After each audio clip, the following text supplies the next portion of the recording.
All right, guys, what's the best thing to do when the market is just terrible? I don't know. If you're a holder, just walk away and play games like Splinterlands. That's why today I'll be doing my post about Splinterlands. And once again, if you go to the Hive post, which will be in the YouTube link, you can make a comment about the video to win 1,000 dark energy crystals. That's about $1 in the game. I know it's not a huge giveaway, but for Splinterland players, they know they can buy a few cards with that much dark energy crystals, and that's really the goal of the giveaway, is to let people go ahead and get a few more cards for their collection. But you have to make a comment about the video.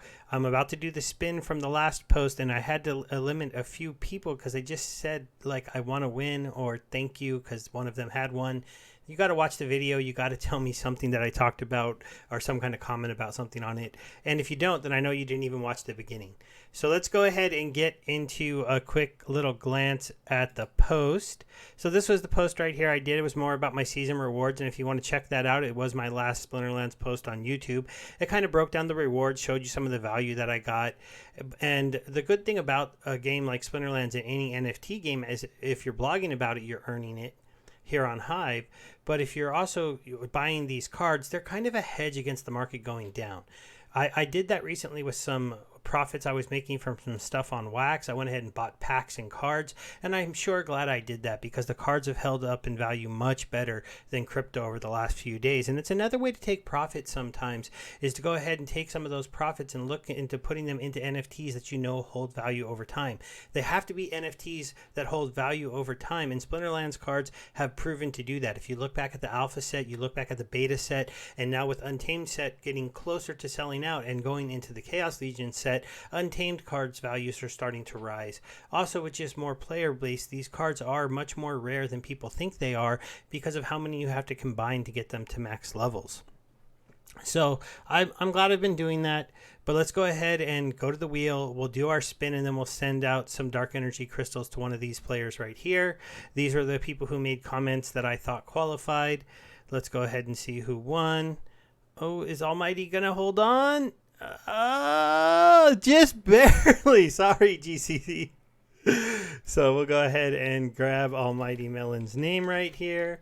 I'll actually load up Splinterlands really quick because I forgot I'd have to be in the game to go ahead and send out his reward. This is kind of just a fun little thing to do.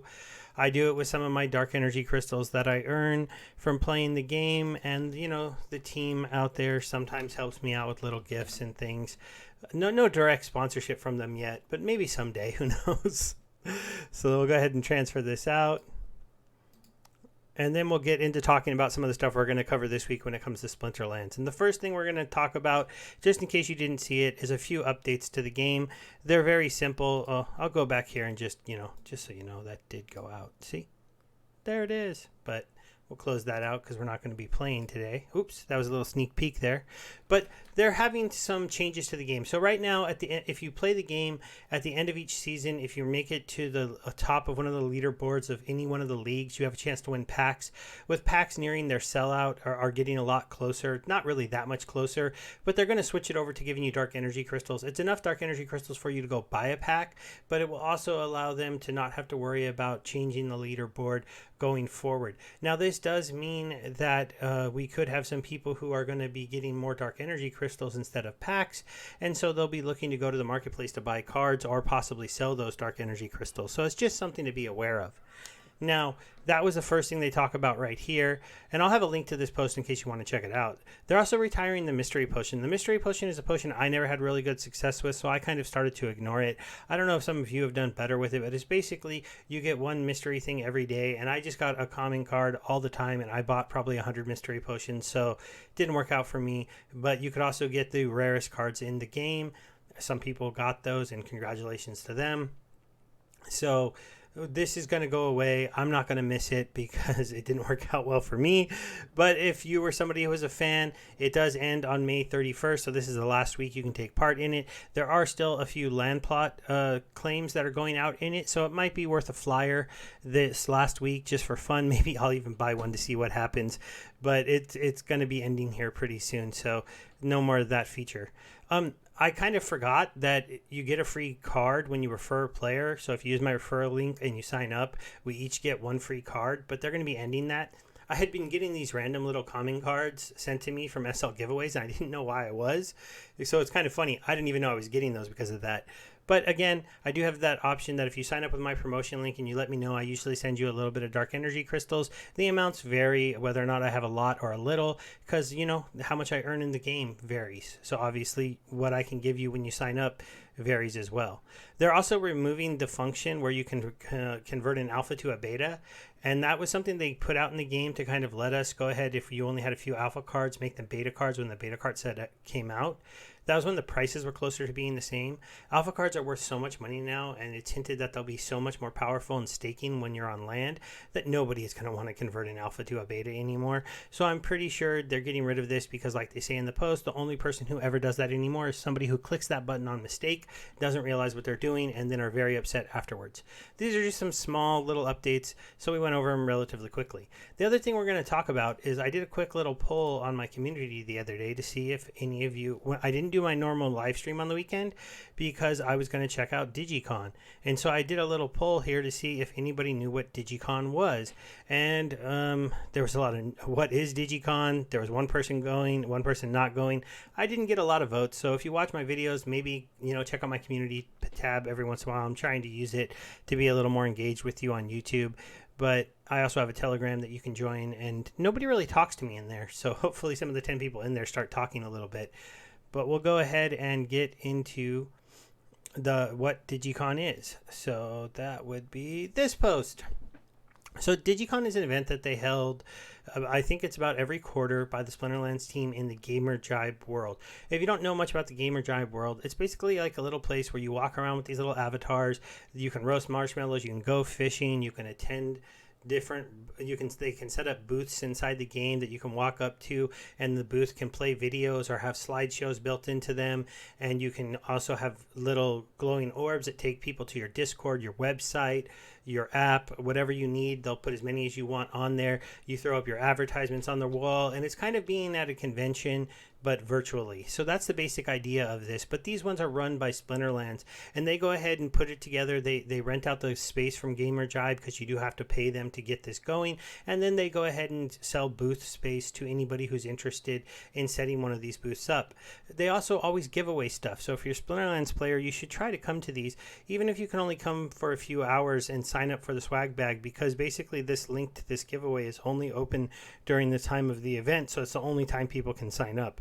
Given once the link is there, it can be passed around online, and I'm sure some people send it to a few friends that don't actually attend, but in general, it's the easiest way to go ahead and be able to get signed up for the swag they give out.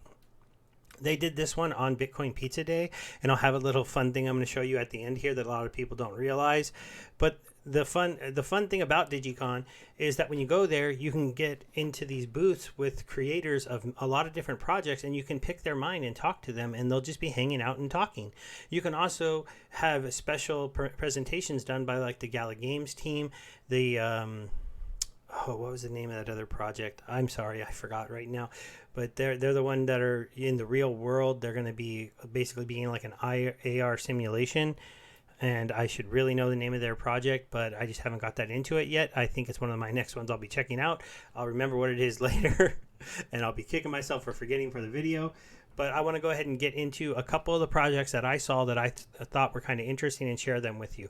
Now, this is only kind of Splinterlands related, but I do feel that it is because a few of them they're going to be looking to doing some additional partnerships with, or they're just people who came to Dygycon, and it does show that, NFT projects can work together, and they can, you can become fans of different ones. So the first one I'm going to talk about is Hidden Gems. So these are all Wax projects currently that I'm going to be going over here. As you know, Splinterlands is now on Wax, so hopefully a lot of you have set up your Wax Cloud wallet. So Hidden Gems is a game that's going to be doing their initial sale next week, and I'm going to be doing a full video on this project. But it's basically that old school gems game that you played where, you move the gems around, you try to match up 3, they disappear. If you match up 4, they disappear and turn into a special gem. If you match 5, they turn into something else. They're going to be making that game on the Wax blockchain with NFTs built into them and prize pools and tournaments. Now, that game is very popular in general. People like to play it. They they plan to do it browser based, so you'll just be able to play it on your phone. And so I can see something like this being really popular for people who just want to be able to play a fun little game and maybe win some wax. And that's something that sounds pretty cool. So they currently have these promotional packs that they've been giving out if you join their Discord or if you get into any of the other things. So be watching for the full video to learn more. But I learned about these people at their event, and I did win a promo pack by joining their Discord. I came over here and checked it out. I bought one of these NFTs because it was like somebody was selling it for almost nothing. And some people who didn't really know what was in the promo pack sometimes sell them much cheaper than they should. And some people are selling them for maybe more expensive than you should be. Now, I'll be asking for permission to give out some inside information in the next video that I do on them, but I don't know if I'll be able to give that out because they're very open in their Discord and they talk about a lot of stuff.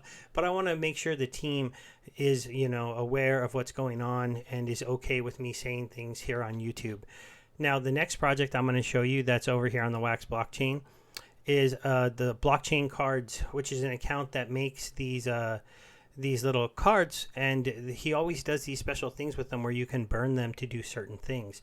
And his big thing that he does is he has shirts so that you can get some of these cards, you can destroy these things and get them turned into shirts. And he's only whitelist verified. I imagine that eventually with the kind of volume he does, he may be able to get orange checkmark verified. And then after that, who knows what kind of integrations with other projects he could be going to. We all know that the current one everybody wants to get into is Our Planet, and we don't know when that's going to be happening for any project, and I'm not saying it's happening for his. I would love to see it in there, though, Our Planet. I doubt anyone from that group will see this video, but he's a cool guy. Here's some of the ones that go for shirts. So see, they're a little bit more expensive. You do have to burn the NFT to get the shirt, and he'll get it made and shipped out to you. He has these other little like fortune cookie things and just some fun NFTs over here on the Wax blockchain. But the inside information I was going to give you now, because I'm sure he won't mind because the event is over, is he was giving away these free NFTs, these pizza day ones. And the reason why I myself got quite a bit of them, see, I got 1, 2, 3, 4, 5, 6, 7, 8, 9. I got like 12 of them. This is all stuff I got because of Dygycon, which is pretty fun. See all the different things. But they he told me he's going to be allowing you to go ahead and combine 8 of these cards into a full Bitcoin pizza NFT, and they're going to be pretty rare because only the amount of people who signed up to get a free one can use them, and then they can burn them into 8. So if that's something that you're interested in doing, you might want to come over here and pick up 8 of these pizza slices before people realize what they can do with them, and they get a little bit more expensive because people do like to be able to burn off some of these NFTs and get physical things. I think it's a good story. It's a good thing to be talking about. And so the other project that was kind of interesting here was the 4 Horsemen of the Apocalypse. I talked to these guys a little bit.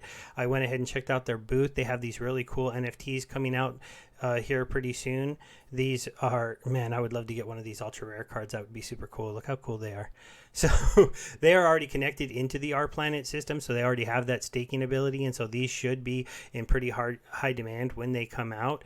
And so you will have to see if they do get anything going with Splinterlands in the future, because I'm pretty sure if I can find them.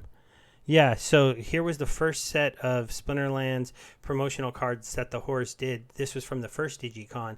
And so they're talking about trying to do some other deal with these people. This is something that came up in one of the AMAs recently, and we'll have to see if this grows to be anything special or not. I don't know if it will be. They say they want to do something more than just, a few cards like they did this time. They're looking to maybe do something that's a little bit bigger of a set. But we'll find out if that's something that ends up going on. So those are just 3 of the kind of things that I got introduced to just because I went to the Dygycon event at Splinterlands. On top of that, I got to talk to some of the other Splinterlands players. I got to go ahead and sign up for some different swag, get some different free items. And in the future, if you'd like me to, I'll do a video before the next Dygycon warning you where it is and letting you know that you can sign up and get in there. Because one of the fun things to do when the market is down is to just accumulate things And it's a lot better when you're accumulating things with that $10 spell book that you bought for free in Splinterlands, going to that free event that they host, signing up for swag bags, winning a few free packs of cards for wax, or just meeting some new people, or finding out about a new project before other people do, or before a lot of people do, getting into their Discord, talking to them, and going ahead and getting involved in those projects a little bit early. So that's going to be the end of it. I hope you guys are having an okay day. I hope the down market isn't bringing you down too much. Crypto goes up, crypto goes down. It's a volatile market, but it's a new market. It's pretty established. We still have institutional investors in the field. You still have people that are going to swoop up and buy these coins when they're cheap if they continue to develop and if the networks continue to grow. So keep spreading the word, and hopefully keep playing Splinterlands and just growing the crypto universe. Thanks, everyone. Bye.